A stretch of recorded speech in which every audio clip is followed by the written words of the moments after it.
అందరికీ నమస్కారం. మీ అందరికీ 8వ రోజు నవరాత్రి శుభాకాంక్షలు. సో ఈ రోజు మనం ప్రత్యేకంగా పూజించుకునే అమ్మవార్లు ఒకటి మహాగౌరీదేవి, 2 శ్రీ దుర్గాదేవి. అయితే ఇప్పుడు వీళ్ళ గురించి, వీళ్ళ యొక్క క్వాలిటీస్ గురించి, అలాగే కథల గురించి మనం తెలుసుకుందాం. పార్వతీదేవి శివుణ్ణి భర్తగా పొందాలని చాలా ఘోరమైన తపస్సు చేస్తూ ఉంటుందంట. ఆ తపస్సు కూడా చాలా లోతైన అడవిలో చాలా కాన్సన్ట్రేటెడ్గా, చాలా డిసిప్లిన్గా, చాలా శ్రద్ధగా ఆ తపస్సు చేస్తూ ఉంటుందంట. అయితే ఆ తపస్సు చూసి శివుడు మెచ్చి వెంటనే ఆ దగ్గర ప్రత్యక్షమయ్యి, పార్వతీదేవి చాలా కఠోరమైన తపస్సు చేస్తుందన్నమాట. ఆ తపస్సు చేయడం వల్ల ఎండనక, వానలక, పుట్లనక అంటాం కదా, అట్లా కంప్లీట్గా ఆవిడ డెడికేట్ అయిపోవడం వల్ల స్కిన్ అంతా కూడా డార్క్ అయిపోయి రఫ్గా అయిపోయిందంట. అప్పుడు శివుడు ఆ పార్వతీమాతను ముట్టుకోగానే ఇమీడియట్గా ఆవిడ ఒక చర్మం మొత్తం రేడియంట్ గ్లోగా మారిపోయి మొత్తం ఒక గోల్డిష్ అండ్ వైటిష్ కలర్లోకి వచ్చి చాలా అందంగా ఆవిడ తయారయ్యారంట. అలా వచ్చిన పార్వతీదేవి అవతారమే మనం గౌరీదేవి అని చెప్పుకుంటాం. అయితే ఈ గౌరీదేవి ద్వారా మనం తెలుసుకోవాల్సింది ఏంటి అంటే తపస్సు.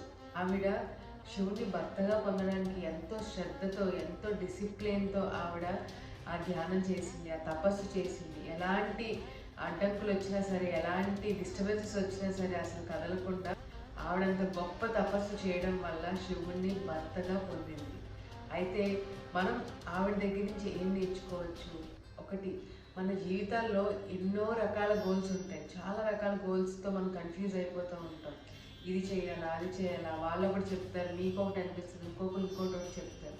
అట్లా కాకుండా మీకు ఏదైతే మీ మైండ్లో మీకు ఇది టార్గెట్, ఇది నా గోల్ అని మీరు ఫిక్స్ అవుతారో దాని పట్ల శ్రద్ధతో, కాన్సన్ట్రేషన్తో, అప్ అండ్ డౌన్స్ వచ్చినా సరే ఇది నేను సాధించాలి అనే తపనతో మీరు ఎప్పుడైతే శ్రద్ధతో ఆ అడుగులు వేస్తారో ఖచ్చితంగా మీరు దాన్ని రీచ్ అవ్వగలరు అని గౌరీదేవి ద్వారా మనం నేర్చుకోవచ్చు. అంతేకాకుండా ఆమె లోపల ఉన్న ప్యూరిటీ, ఆవిడ ఆ సాధన చేస్తున్నప్పుడు చాలా ప్యూర్ ఇంటెన్షన్స్తో చేసిందంట. ఏ స్వార్థం లేకుండా, ఎలాంటి ఎక్స్పెక్టేషన్ లేకుండా ఒక ప్యూరిటీతో చేసిందంట. సో మనం ఏదైనా మన జీవితంలో సాధించాలి అనుకుంటే మన లోపల ఆ ప్యూరిటీ ఉందా లేదా అనేది కూడా మనం చెక్ చేసుకోవాల్సి ఉంటుంది. ఆ ప్యూరిటీతో ఎప్పుడైతే మనం సాధన చేస్తామో కంప్లీట్లీ మనం అనుకున్నది సాధించగలం. మనం జీవితంలో ఇంకా ఉన్న స్థితి నుంచి ఉన్నత స్థితికి వెళ్ళగలం. అంతేకాకుండా స్ట్రెంగ్త్, ఆవిడకి చాలా స్ట్రెంగ్త్ ఉంది. ఎంత స్ట్రెంగ్త్ అంటే ఈ ప్రకృతి అంతా కూడా వానకి, ఎండకి, ఆ ఒక సౌండ్స్కి, ఆ ఒక ఇబ్బందికి, ఎలాంటి ఇబ్బందులు జరిగినా సరే ఆవిడ ఒక శక్తి, అంటే ఆ స్ట్రెంగ్త్ ఏదైతే ఉందో ఆ స్ట్రెంగ్త్ వల్ల ఆవిడ సాధన అంత చక్కగా చేసుకోగలిగింది అనమాట. సో స్ట్రెంగ్త్ అంటే దేని ద్వారా స్ట్రెంగ్త్ రావాలి మీకు? స్ట్రెంగ్త్ అంటే మీ ఒక కరుణ ద్వారా, హ్యుమానిటీ ద్వారా, మంచితనం ద్వారా, మీ యొక్క మాటల ద్వారా, చక్కని మాటలు. ఎప్పుడైతే మనం గ్రేస్ ద్వారా మనకు ఒక స్ట్రెంగ్త్ వస్తుందో ఆ స్ట్రెంగ్త్ చాలా చాలా శక్తివంతమైంది అని ఆవిడ కథ ద్వారా మనం నేర్చుకోవచ్చు. అంతేకాకుండా ప్యూరిటీలో ఇంకా డీప్గా వెళ్తే మన మాటల్లో కానివ్వండి, మన చూపుల్లో కానివ్వండి, మన నడవడికలో కానివ్వండి, ఆ ప్యూరిటీ అనేది మనం మెయింటైన్ చేస్తే ఎప్పుడు కూడా మన మనసు ప్రశాంతంగా ఉంటుంది. మన చుట్టుపక్కల వాతావరణం కూడా చాలా ప్రశాంతం తీసుకురావచ్చు. సో మనం గౌరీదేవి ద్వారా నేర్చుకోవాల్సిన first lesson discipline, and second తపస్సు, అండ్ థర్డ్ ప్యూరిటీ.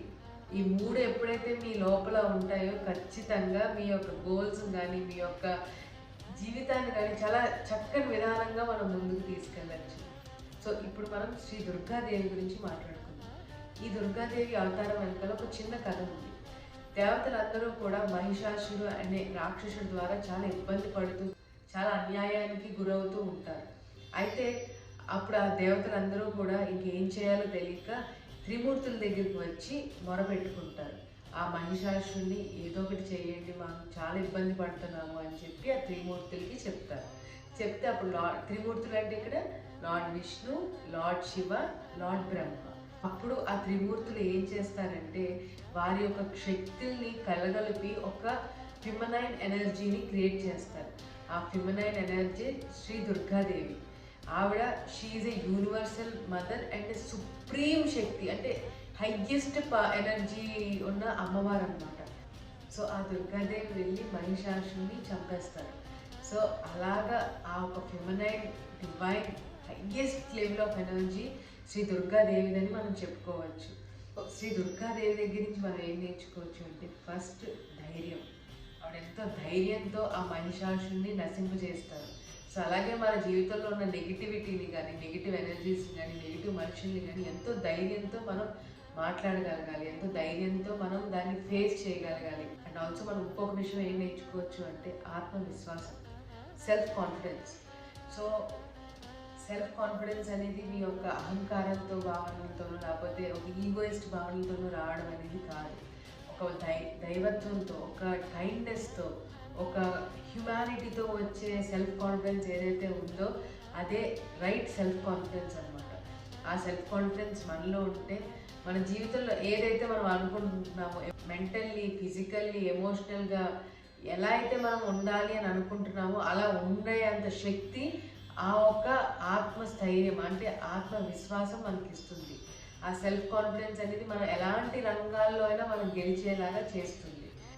సో ఇప్పుడు దాకా నేర్చుకుంటే నేను మీకు 1 వర్డ్లో చెప్పడానికి ట్రై చేస్తాను. సో మహాగౌరీదేవి ద్వారా మనం ప్యూరిటీ అండ్ డిసిప్లిన్ ఈ రెండు మనం నేర్చుకోవచ్చు. అండ్ శ్రీ దుర్గాదేవి ద్వారా మనం నేర్చుకోవాల్సింది 1 ధైర్యం, 2 సెల్ఫ్ కాన్ఫిడెన్స్. సో ఇవి ఎప్పుడైతే మన జీవితంలో ఉంటాయో మనం చక్కగా మన జీవితాన్ని ముందుకు తీసుకెళ్ళచ్చు. సో ఈరోజు కాన్సెప్ట్స్ మీకు అర్థమైందని అనుకుంటున్నాను. ఇవి మీరు ఆచరిస్తున్నారే అని అనుకుంటున్నాను. ఆచరించకపోతే ఏ మాత్రం లేట్ లేదు. ఈ క్షణం నుంచి ప్రాక్టీస్ చేయడం మొదలు పెట్టండి, ఇంప్లిమెంట్ చేయడం మొదలు పెట్టండి. మీ జీవితంలో వచ్చే మార్పుల్ని మీరు గుర్తించగలరు. Thank you so much for supporting. మళ్ళీ రేపు ఇంకొక కాన్సెప్ట్స్తో, ఇంకొక అమ్మవారులతో, ఇంకొక చక్కని గైడెన్స్తో నేను మీ ముందుకు వస్తాను.